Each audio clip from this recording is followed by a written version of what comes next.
Hello! Hello! And welcome back to Project Mosquito. In this episode we're going to be setting our ride height and finish off our brake plumbing.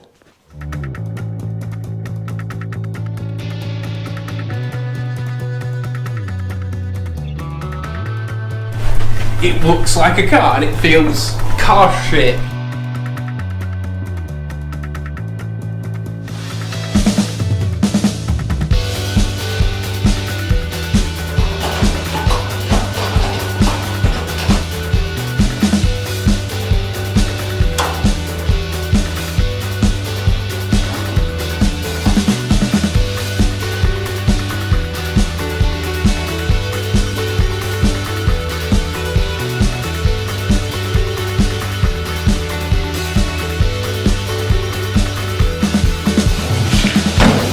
It does actually feel like you're in a proper special place.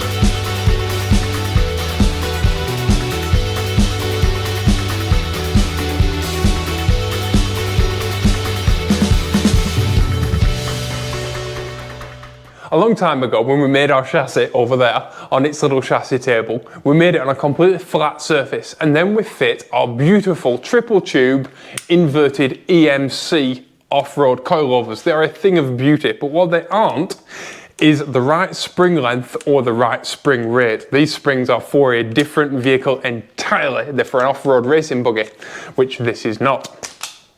And so, when we put the car on four wheels for the first time, given that it's got completely the wrong length springs in and no helper springs, it made the ride height sky high at the rear because of the motion ratio, and it made the front ride height 2 inches too high.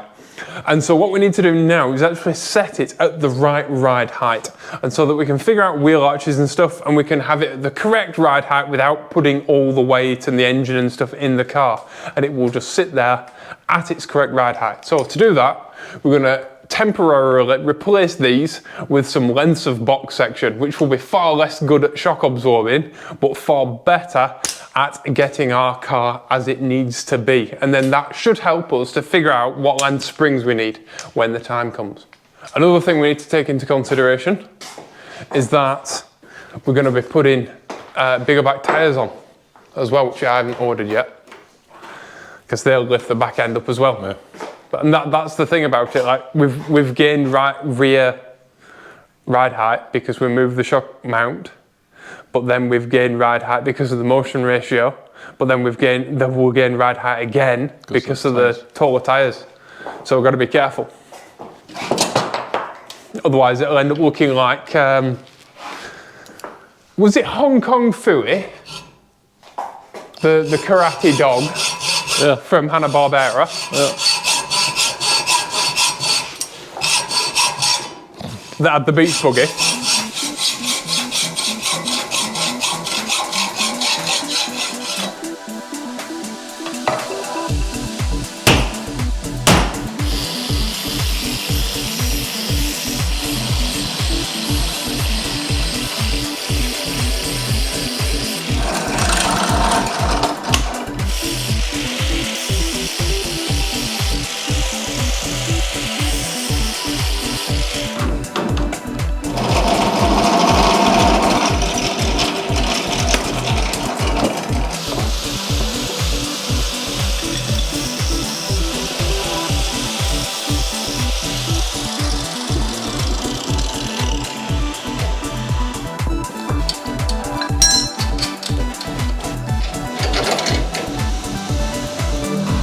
I'll lift you, pull the jack out. 280 centres. Why 280? Eh? Why 280? Because we're going to be altering this mount 20mm. That's your 20mm. And it puts a shock in the middle of its travel. So I'm just going to do a quick explainer of motion ratio, because I said a jargon term, but I didn't explain what it means. So if you don't know what motion ratio is, here's your chassis, right? And here is your wheel, right? And we're going to draw in a bottom wishbone, right? So that's your bottom wishbone. Now then, if your wheel moves up by, I don't know, let's call it an inch, 2.54 centimeters, right? Then it might be there, whatever, right? Now, obviously, the distance between here to here is an amount that is smaller than the distance from here to here, which your wheel has actually moved, yeah? But, so if your shock absorber is mounted here, your shock absorber moves that much, right? Compresses by that much. But if your shock absorber is mounted inboard, it moves only that much. So your shock absorber moves, and it's more likely to be upright as well, but your shock absorber moves less for being mounted inboard. This is referred to as motion ratio. Now there's a bunch of different effects that motion ratio will give you. So for example, a lot of four-wheel drive cars like a large motion ratio. So they like to mount the shocks inboard because it gives you more shock travel for the same length shock absorber. It also increases your spring rate, so you need a much stiffer spring for the same amount of suspension travel. And if you've cars that have a large motion ratio, Jaguar E-Type, the new Supra, a lot of BMWs have a big motion ratio, obviously Honda CR-V, DC5 Integra, big motion ratio. Loads of cars have a big motion ratio with the shocks mounted inboard. Pretty much anything where there's a lot of stuff happening in a very small space. I think Mustang, Fox body Mustangs have quite a big motion ratio at the front because they've got that weird divorced spring double wishbone setup thing that's all odd. But yeah, it basically means that if you want the same amount of travel, then you'll need a shorter spring, a stiffer spring, and a shorter shock absorber. So if you've ever looked at a Jaguar E-Type and gone, why are the shocks on the front like this long and the shocks on the back are like this long? Now you know why. So yeah, and obviously if your coilover was here, it would be really long, whereas here you can get away with a short coilover. It's not quite as good for your damping, obviously, because you want the most damping per centimetre of shock travel as possible, but nothing's perfect. And it's a decent compromise for not having a lot of room to do what you need to do, especially if you can fit a double wishbone setup in there, which is the case for things like an E-Type or us or a BMW Supra.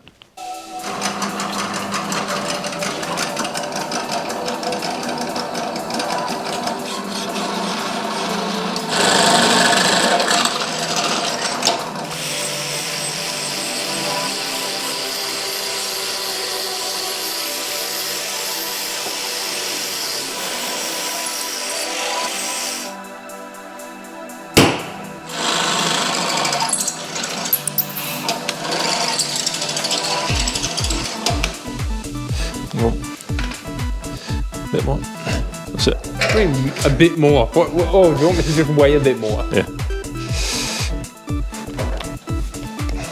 Need more parts.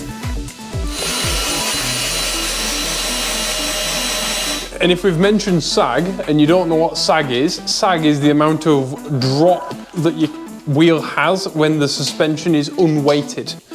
And contrary to popular belief, you actually want loads of sag, because what it allows for is when there's a dip in your road, the wheel can follow that dip. The wheel can actually drop down, follow, maintain grip throughout that dip without the car actually falling in the hole. Good. Yeah, having a lot of sag. When you look at old, like Jim Clark era Grand Prix cars, and they've got the super long shock absorbers on, that's why. They had loads of mechanical grip. And because the tyres weren't very good, and they had no downforce, obviously, and so they ran really long coilovers with a lot of sag. There's that famous photo, and is that Jim Clark going over the jump at the Nürburgring? Yeah. I don't know if I can show that on video. That might be a copyrighted photo, but excellent photo. And if you've ever seen a picture of Jim Clark, you've probably seen that photo. And it just shows how long that suspension was.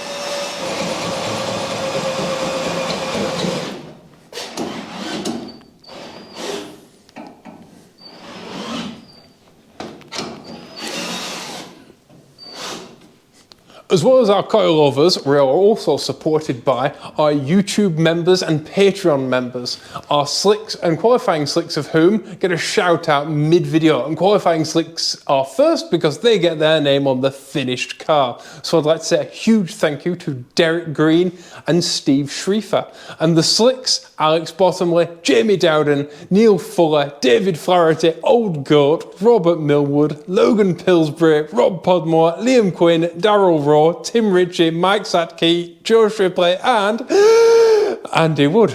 So if you're interested in joining our Patreon or our YouTube members and getting more out of the Mosquito in your week, or just more out of Dad and I, then head over to the Join tab or to the link in the description for more information. And thank you very much to all of our Patreon members for their support.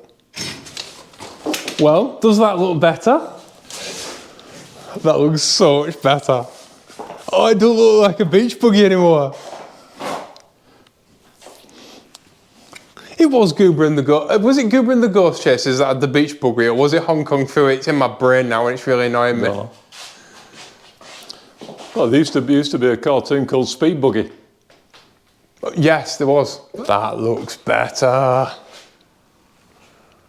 Yeah, our new rear tyres will be 205 60 profile. So they're actually taller tyres at the back.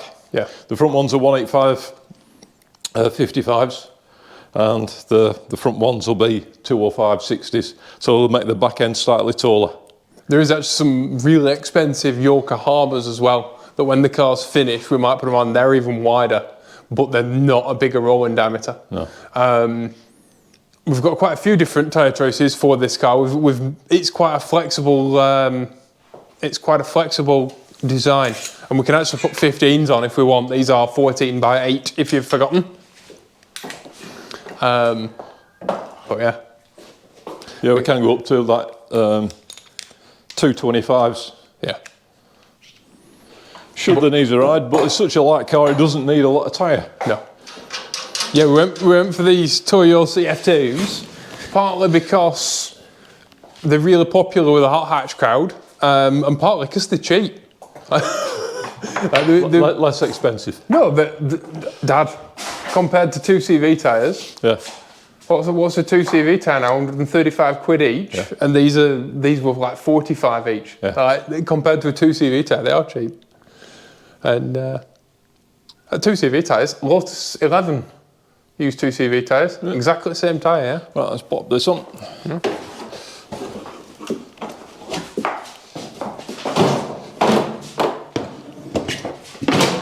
Every time we do that, don't we? Every time we go too far back. Yeah. We need an axle stand.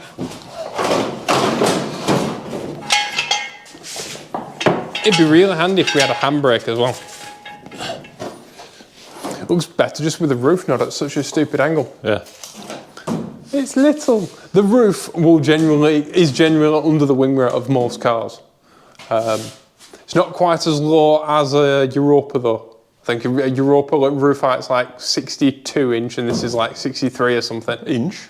Oh, 40. Sorry, 42 inch. Yeah. And this is like 43. Yeah, 43, 44, yeah. Yeah.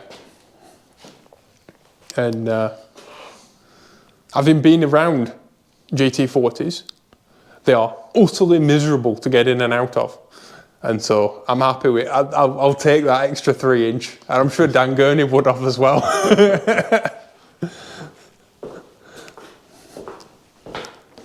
Yeah, that's cool. Why does lowering a car make it so much cooler? There's some primordial thing that happens. Yeah, do you want to put front on? What sort of question is that? Of course I want to put the front on. Yeah, either raising a car massively or lowering it massively, mate, is cool. Anything in the middle is kind of meh.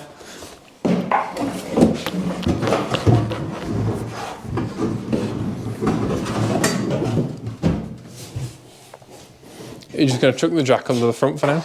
Yeah. What's it sat? It's not sat on anything. You know? It's not sat on anything in a minute.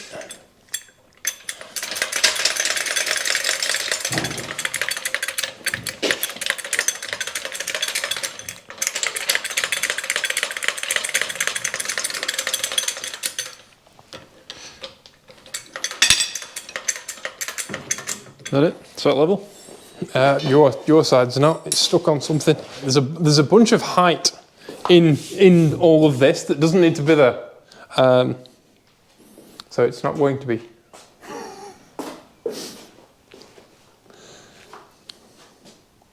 Because never forget that your drag coefficient is multiplied by your frontal area.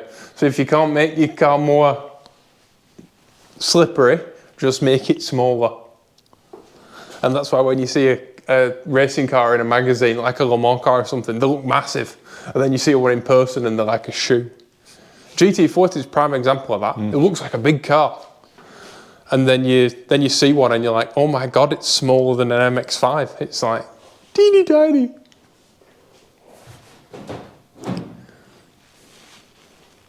Yeah, front end's too high. So we've had a change of heart, well, change of mind. After trying the door on, and the door kind of fits as well as it's ever fit, and the body now fits rather well, doesn't it? Yeah. Shockingly. The front end fits like sunglasses on a pig. And so it's just a bit unacceptable and looks terrible in a thumbnail. So what we're going to do, instead of doing brakes, we're going to make this fit. Yeah. Because the hinge worked, but it never really fit, did it? No.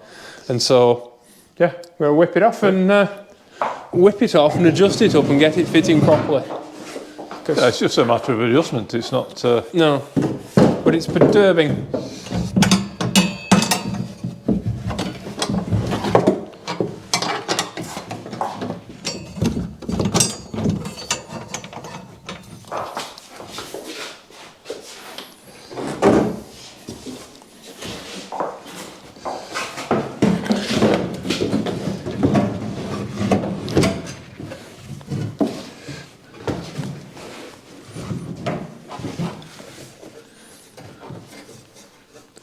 Ian? We're not putting the pins in and all that because the brackets aren't quite correct, and obviously it needs a new clamshell making, and we're going to make the clamshell side when we make the new clamshell, because the inner wings aren't straight or the same size or in the right place. Yeah, symmetrical in any way. So we're not even going to bother with that yet. But it's nice to see it all together. And of course, our next job will be doing the brakes. So we'll be taking it off.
Well, doesn't that look better? Yeah, first time it's actually at its correct ride height with the body on. And obviously we've got, we're making a new body, so the wheel arch fitment's obviously going to be a lot better than this. Yeah, but that tells us where our wheels will be. The reason why the rear arches are all cut to hell is with no bump stops in, that tells us where our wheels will be under full compression. Yeah. And so that lets us plan for where our inner wheel arches need to be. And we needed to do that a long time ago just to make sure that nothing ended up in those areas. Yeah. And we can keep it all clear. But you've just said something, landmark moment. You've just said it actually looks like a car for the first time, like a real car. Yeah, it's just the ride height's bob on, the stance. Obviously we've got bigger tyres to go on the back, larger diameter tyres for the rear. Well, that's pretty much as it will be. Yeah, these are a 185/55 that measures 195 because tyre manufacturers can't agree what a centimetre is apparently. But we will go to a 205/60 on the rear, which is a lot taller because that's obviously 60% of 205. Still 14/8, but it'll just kind of muscle it up a little bit more because, like you say, the back wheels on a GTM always look undernourished. Yeah. And hopefully our arches will fix a lot of that. There's a lot of radius here on a GTM and not a lot of radius here. This is very flat. And so even though it's not that much, it looks a lot because it's so flat to the viewer. Yeah, and the back wheels on a GTM always look too small. Yeah, and because the car's tapered, the front track can look wider than the rear. It's a really odd thing, but we're fixing all that. That's all. But it looks awesome. And we can now mark out for around here for where our body mounts are going. Yep. Which so is we can huge. then all the bodywork will be fixed, sort of, not just as it was before, not with just 2 bolts in here and a bit at the back, but it'll be fit all the way around. I think it was 3 bolts back there, but we chopped one away. So it'll be fixed all the way along there, all along this edge. It'll be fixed to the dimpled dyed panel that we made on the inside of there. Yep. Bottom of the back window frame. Bottom of the back window frame. It'll be fixed at the back as well. Yeah, we haven't sorted that out yet because there's an exhaust to go. Obviously, the exhaust takes priority. So what we'll do is we'll figure out the exhaust, and then from that, anything that's not exhaust can be boot space, and then from that boot space, we can mount to the chassis. Yeah. And make body mounts that way. And we'll make some. When we make our new front clamshell, there'll be some bushes that go in here so that the body locates in. So the body locks in here and locks in on the hinges, and it will be super secure and awesome. And latches, of course, that'll be inside. Yep. So it will be so it's looking pretty good. Oh, It's been a long time coming for us. It tells it for you guys, but for us especially, it's been. It's a funny thing, every now and then, though, it really does pay to put it together. Yeah, and just have a look. In fact, we've spent last half an hour just stood staring at it. Yeah, we haven't filmed, we haven't nothing, in fact, it's been a bit longer than half an hour. But it does the soul good sometimes just to see it as a car. Yeah. Just to put all your bits together, and although we haven't got the radiator duct in or anything like that, and obviously engines not in and shifter cables aren't in and all that. But sometimes it's nice to sit back, see it as a car and sit in it a bit and have a brum and and remind yourself what you're doing it all for. That one day all of this hard work will be something that drives down a road. And this week we talked on Patreon about motivation. Yeah. And this is exactly that, like what motivates us. And sometimes seeing it as a car is what motivates you. You know, I've been using a bunch of drawings that we've got, well, a bunch of photos that we've got as reference to actually plan the bodywork out proper. Because one thing's like an artistic drawing of what it will look like, and another thing is actually getting all your scale right and getting all your proportions correct. And it's not always easy to see, even on a drawing, because it's a 2D thing where you need to see something in a proper 3D. Especially when you've got depth, like wheel arch depth and stuff like that. Like a twist in a panel, you're not gonna. It's very difficult to draw. I'm not a good enough artist to kind of get the best of that, but. That we've been doing that so we can make an order of operations in which we're going to do panels and what we're going to do first and all that kind of thing. But I haven't had any photos of it at ride height, and one of the hardest things with planning the wheel arches is, of course, planning the wheel arches when the wheels are in the wrong place. So yeah, just to be able to stand back and look at it and actually, I can see it now. Yeah. I can actually see where it all goes and the proportions and how far out stuff goes, and yeah, it's awesome. And some stuff we thought we needed to do, we don't need to do, and other stuff we didn't think we need to do, we need to do. So yeah, it's I think it's looking quite smart. Yeah. Obviously, what we're going to do, we'll use this body to make the new body. To get the shape, get everything just right.